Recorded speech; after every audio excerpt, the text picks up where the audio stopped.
Mehr als Fußball. Schon vor vielen Jahrhunderten haben Menschen auf der ganzen Welt Spiele mit einem Ball gespielt. In China, in Griechenland und auch bei den Römern gab es frühe Formen dieses Sports. Aber der moderne Fußball, so wie wir ihn heute kennen, kommt eigentlich aus England. Dort wurden im 19. Jahrhundert die ersten festen Regeln aufgeschrieben. Von England aus verbreitete sich der Sport schnell auf der ganzen Welt. Er erreichte Südamerika, Afrika und natürlich auch den Rest von Europa. Und damit sind wir schon bei unserem heutigen Thema. Wie kam dieses wunderbare Spiel eigentlich nach Deutschland und warum ist es hier so unglaublich beliebt geworden? In Deutschland dauerte es ein bisschen länger, bis der Fußball populär wurde. Im Jahr 1874 führten die Lehrer Konrad Koch und August Hermann den Fußball an ihrem Gymnasium in der Stadt Braunschweig ein. August Hermann hatte dafür extra einen echten Fußball aus England bestellt. Konrad Koch wollte, dass seine Schüler durch den Sport lernen, fair im Team zusammenzuarbeiten. Am Anfang fanden viele Leute in Deutschland das Spiel zu wild und unordentlich. Aber besonders die jungen Menschen liebten es sofort. Im Jahr 1900 wurde dann der Deutsche Fußballbund, kurz DFB, in Leipzig gegründet. Das war ein sehr wichtiger Moment für die Organisation des Sports in Deutschland. Wenn wir heute über deutschen Fußball sprechen, müssen wir natürlich über die Bundesliga reden. Die Bundesliga ist die höchste und wichtigste Fußballliga in Deutschland. Sie wurde im Jahr 1963 gegründet. Als die Liga damals startete, spielten dort 16 Mannschaften. Heute kämpfen immer 18 Teams in der ersten Bundesliga um die deutsche Meisterschaft. Ein sehr spannendes System ist der Aufstieg und Abstieg.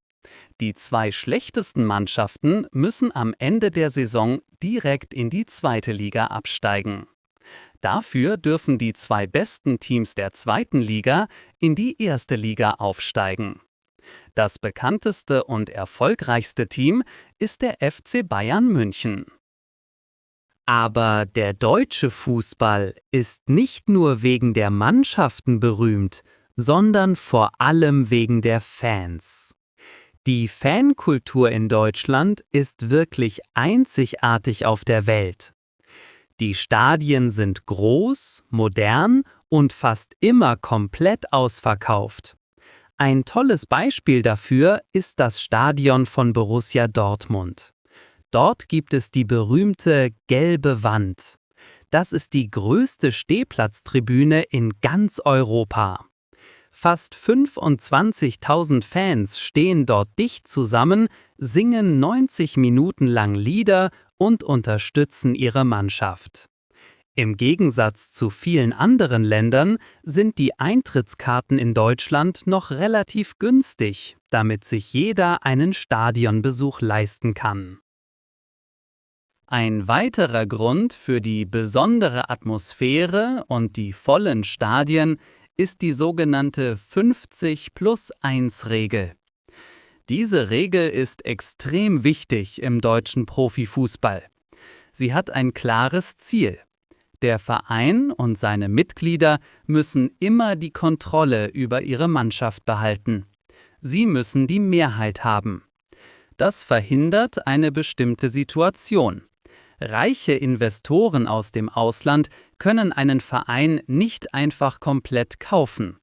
In England oder Frankreich passiert das sehr oft. Durch die 50+1-Regel haben die Fans in Deutschland eine starke Stimme in ihrem Verein. Sie können bei wichtigen Entscheidungen mitreden und fühlen sich deshalb sehr stark mit ihrem Club verbunden. Neben den normalen Vereinen gibt es natürlich auch noch die deutsche Fußballnationalmannschaft. In Deutschland nennt man sie oft einfach nur die Nationalelf. Sie gehört zu den erfolgreichsten Teams der Welt. Die deutsche Nationalmannschaft der Männer hat bereits 4-mal die Weltmeisterschaft gewonnen. In den Jahren 1954, 1974, 1990 und zuletzt 2014 in Brasilien. Besonders der erste Sieg im Jahr 1954 ist historisch sehr wichtig. Man nennt ihn das Wunder von Bern. Nach dem Zweiten Weltkrieg ging es Deutschland wirtschaftlich und emotional sehr schlecht. Dieser unerwartete Sieg hat den Menschen damals wieder Hoffnung gegeben. Wir dürfen auf keinen Fall den Frauenfußball vergessen. Die deutsche Frauennationalmannschaft ist extrem erfolgreich, historisch gesehen vielleicht sogar noch erfolgreicher als die Männer. Sie haben 2-mal die Weltmeisterschaft und ganze 8-mal die Europameisterschaft gewonnen. Das ist wirklich unglaublich, besonders wenn man die Geschichte kennt. Wussten Sie, dass der DFB den Frauenfußball in Deutschland von 1955 bis 1970 offiziell verboten hat? Man dachte damals ernsthaft, der Sport sei zu hart für Frauen. Heute wächst der Frauenfußball in Deutschland jedes Jahr, bekommt mehr Zuschauer und wird endlich immer professioneller. Der professionelle Fußball ist aber nur die Spitze des Eisbergs. Das bedeutet, er ist nur ein kleiner Teil von etwas viel Größerem. Das wahre Herz des deutschen Fußballs schlägt bei den Amateuren. Fast jedes kleine Dorf in Deutschland hat einen eigenen Fußballverein. Insgesamt gibt es über 24.000 Fußballvereine im ganzen Land mit über 7 Millionen Mitgliedern. Für viele Kinder und Jugendliche ist der Bolzplatz um die Ecke der wichtigste Ort nach der Schule. Ein Bolzplatz ist ein kleiner, einfacher Fußballplatz. Hier treffen sich Freunde, um einfach aus Spaß zu kicken. Das Vereinsleben in Deutschland basiert sehr stark auf ehrenamtlicher Arbeit von Menschen, die nicht dafür bezahlt werden. Weil Fußball so ein großer Teil der deutschen Kultur ist, hat er auch die deutsche Sprache stark beeinflusst. Es gibt viele Redewendungen im Alltag, die eigentlich direkt aus dem Fußball kommen. Wenn jemand bei einem schwierigen Projekt nicht aufgibt, sagt man oft, er bleibt am Ball. Oder wenn jemand einen dummen Fehler macht, der ihm selbst schadet, sagt man, das war ein echtes Eigentor. Solche Sätze hören Sie in Deutschland oft im Büro, in der Schule oder beim Treffen mit Freunden. Daran sieht man sehr gut, dass der Fußball auch unter der Woche im normalen Leben überall präsent ist. Zusammenfassend kann man sagen, dass Fußball in Deutschland viel mehr ist als nur ein Spiel mit 22 Personen auf einem grünen Rasen.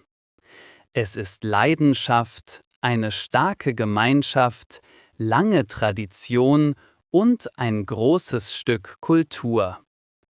Ob man in einem riesigen Stadion mit 80.000 Menschen steht oder auf dem kleinen Sportplatz im Nachbardorf zuschaut, die Liebe zu diesem Sport verbindet alle.